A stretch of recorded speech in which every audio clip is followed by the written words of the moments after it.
What's up guys, Everything Apple Pro here, and welcome to 2018. It's going to be a very exciting year for smartphones as we're going to be seeing a lot of new trends such as less and less bezels, better audio, better waterproofing, better battery life, better displays, and so much more. So I compiled the best smartphones we're going to be seeing this year to talk about in this video. And yes, there are so many to choose from, but these I think are going to be the most exciting. So starting off from Samsung, one of the companies that isn't afraid to give you everything you need right now, not drag it out for years and years and years. So their latest offering, the Samsung Galaxy S9, is going to be their flagship. It's coming very, very soon in just a couple months, and it will be an evolutionary upgrade. So in other words, Apple's S-Cycle upgrade, but from Samsung. There's going to be some mild design changes on the back. We're going to see a repositioned camera and sensor orientation. We're going to be seeing a slightly slimmer bezeled display. It'll look a little bit better, but overall, it's going to be design-wise very similar to what's currently out there right now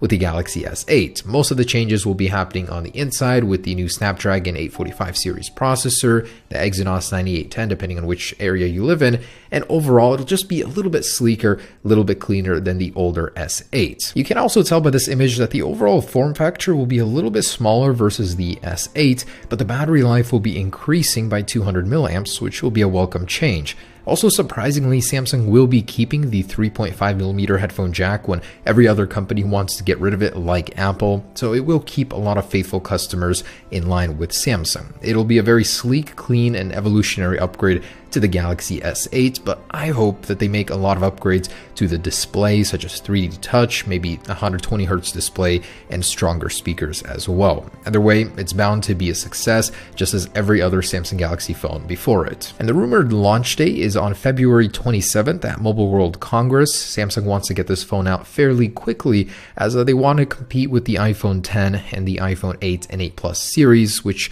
the Galaxy S8 is falling behind on. And next up, the Samsung Galaxy Note 9. After the triumphant return of the Galaxy Note 8, Samsung is definitely going to want to continue that momentum with the Note 9, the professional focused tablet phone. Now, what can we expect from this year's version? So much like the Galaxy S9 and S9 Plus, the updates will be very minimal. It'll be an S upgrade for the Note series. So the display will be slimmed down just a little bit in the bezels, and this is all according to rumor. Of course, it will contain the Snapdragon 845 series processor, 8 GB of RAM will remain, and the exciting thing, according to rumors, is that the Galaxy Note 9 will be Samsung's first smartphone to include an embedded fingerprint reader underneath the display. That's going to be really monumental and could drive a lot of annoyed iPhone X users over to the Galaxy Note series. Okay, and we're back talking about a folding phone from Samsung in 2018. Now, I actually included this in last year's list, but it never came to fruition. However, things are apparently changing this year,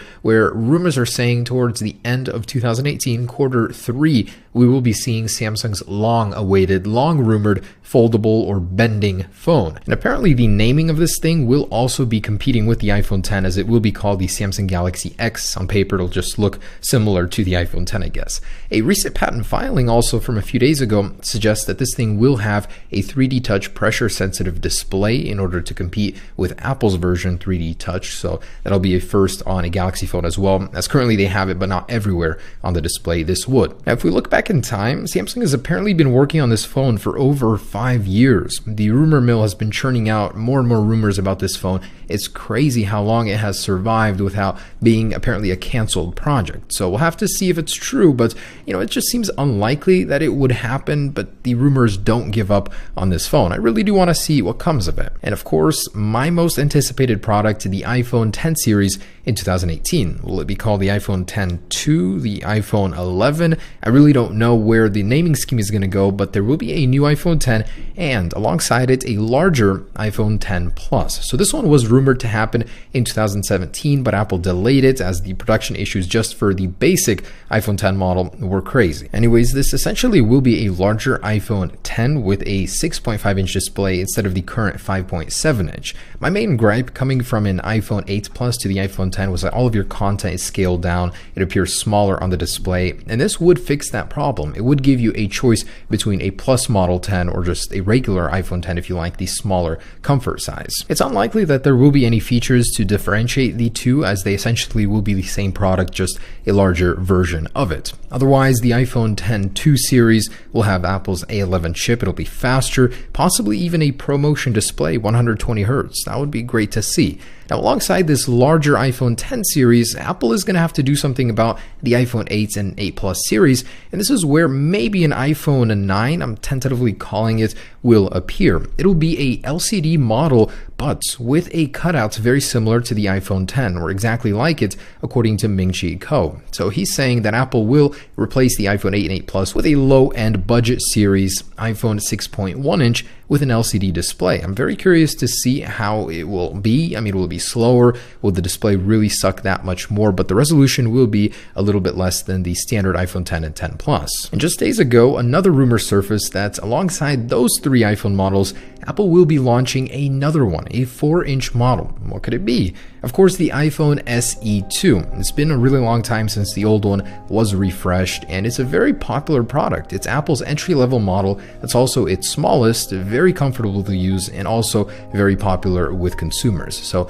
Apple will be refreshing this one. It's unlikely it'll receive this display you're looking at. This was just our concept rendition of it, but it would be actually really cool to get this on that phone. It'd be a perfect size for it, actually. So realistically, what we're looking at is just a slightly updated version of the current SE.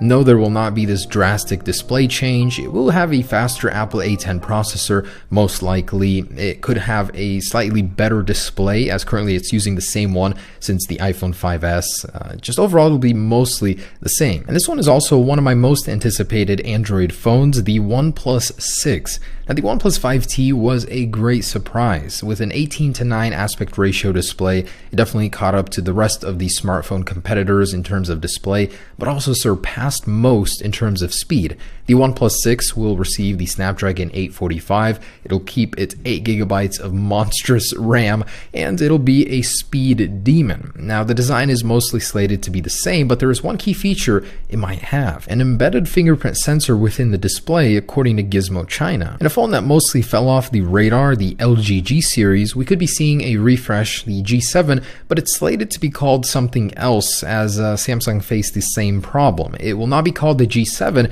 Instead, it might have an 8 or 9 in the name in order to catch up to the current iPhone 8s and Samsung Galaxy S8 and S9 series. Now, other than that, it's supposed to be faster. This thing still has the Snapdragon 821. It should have a slightly updated, more sleek looking display, as this was one of the first phones to go mainstream with the whole bezel-less thing, and it's starting to look old in comparison to the newer ones that came after it. So this thing will feature a redesigned Snapdragon 845 processor, a slightly slimmer bezel display according to rumors, and hopefully the actual panel itself will be better, as LG currently makes the best TV panels in the world. So this is what the Xiaomi Mi 2 was originally supposed to look like according to early concepts. The actual product was quite disappointing in comparison. The Xiaomi Mi 2 did improve in some ways over the original, but in others was actually a downgrade. So I'm hoping the company goes back to its roots, being known for having the most extreme concept smartphone available with the highest screen to body ratio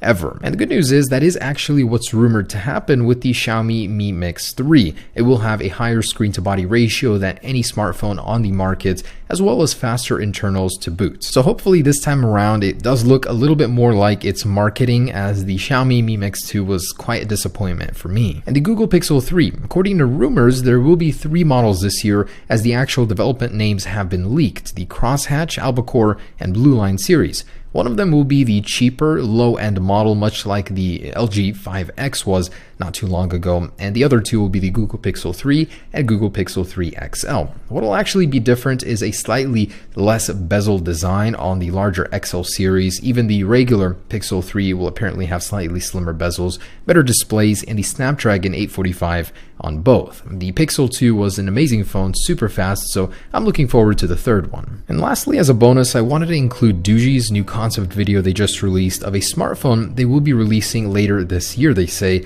It's called the Doogee Slide Screen. It's quite cool because it fixes a lot of the shortcomings with all bezel-less display phones, which happen to be the sensors, the earpiece, the camera, where do you put them? And each phone has its own solution. This one actually includes a slide mechanism which would hide them until you needed them. You'd slide that back portion up and have it available to use. And this way you can get a full screen experience on the front. It actually looks to be like quite a cool concept, but as a result of the sliding mechanism, it does seem that this design is overall a little bit chunkier than your usual smartphone. So we'll have to see, but I cannot wait until they build this. It seems like a very novel concept.